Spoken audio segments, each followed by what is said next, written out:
Chair recognizes a senator from Waldo, Senator Thibodeau.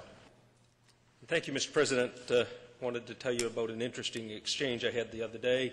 Secretary of State Matt Dunlap and I happened to bump into one another in the cafeteria the other day, and Matt, being being quick-witted and willing to share a joke, said that the difference between Republicans and Democrats was that Democrats really like Christmas because they got to give somebody something, and Republicans really like Christmas because we get to chop down a tree.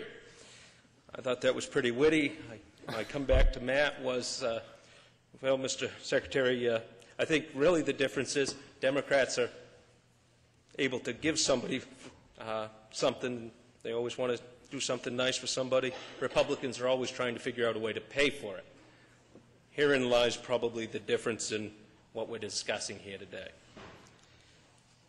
We've obviously had a lot of debate around whether or not we should expand. One of the things that we haven't talked a lot about.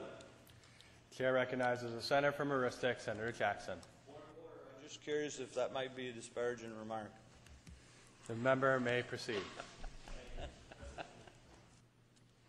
I thought it was actually a remark that was kind.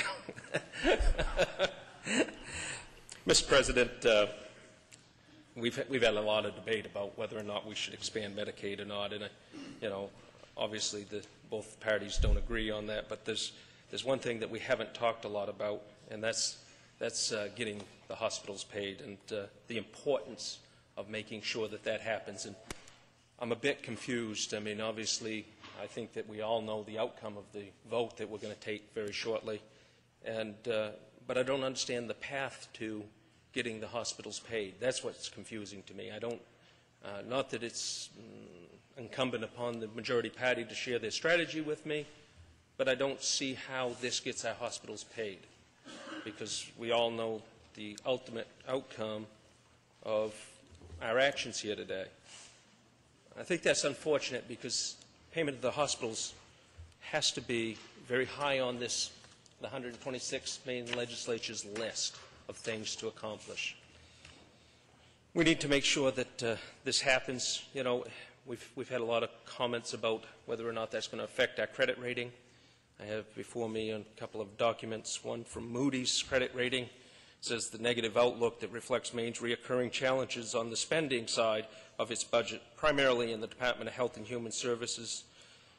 At DHHS, which includes Medicaid, a large portion is related to a significant Medicaid reimbursement due to the hospitals.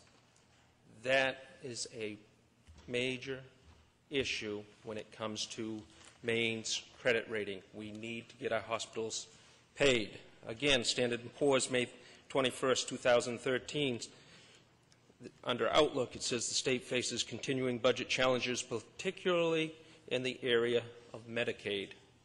We need to pay Maine's hospitals. And by growing a program that's already consuming significant portions of Maine's budget, as a matter of fact, Medicaid spending has grown by 80% in the last 10 years. Maine has done a lot for its citizens, but there is a point where we cannot afford to do more. Now, I'm sure that folks would want to point out that under the proposed expansion, 100% will be paid by the federal government. We all know that that's the proposal, and that goes on for 3 years. The fact of the matter is that it will cost the state of Maine, I believe, $24 million to administer the program. And in just 3 short years, the costs will quickly grow. Just by picking up 10% of the cost will grow to over $100 million.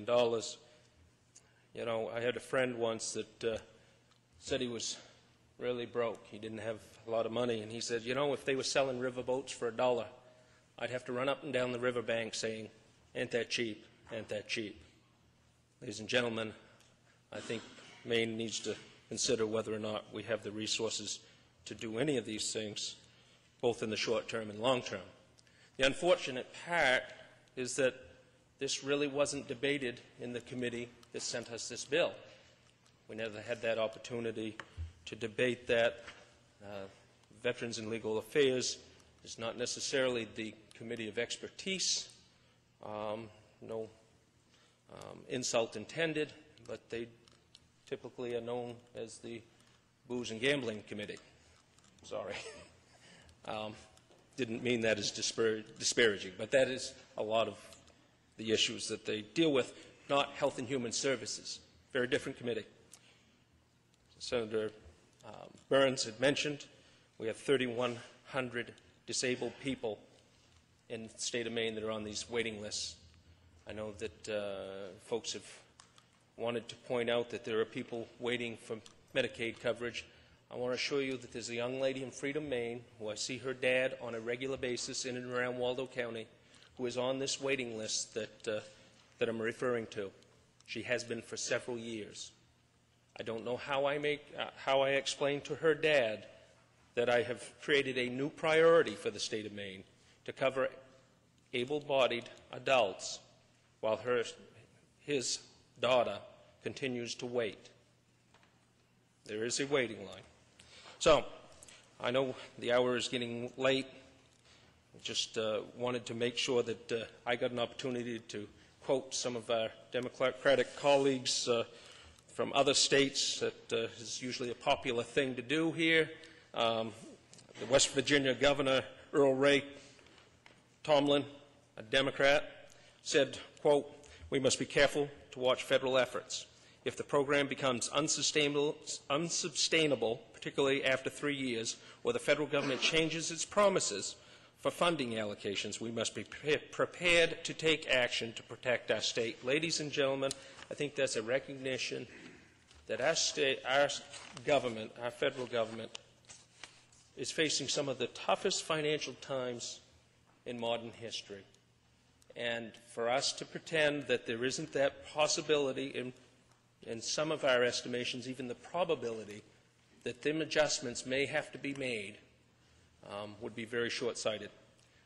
Mr. President, I would encourage you, the majority party, our independent friend, to think long and hard about pushing this issue forward, because I don't know what the pathway to getting Maine's hospitals is once this bill ends up in a vetoed.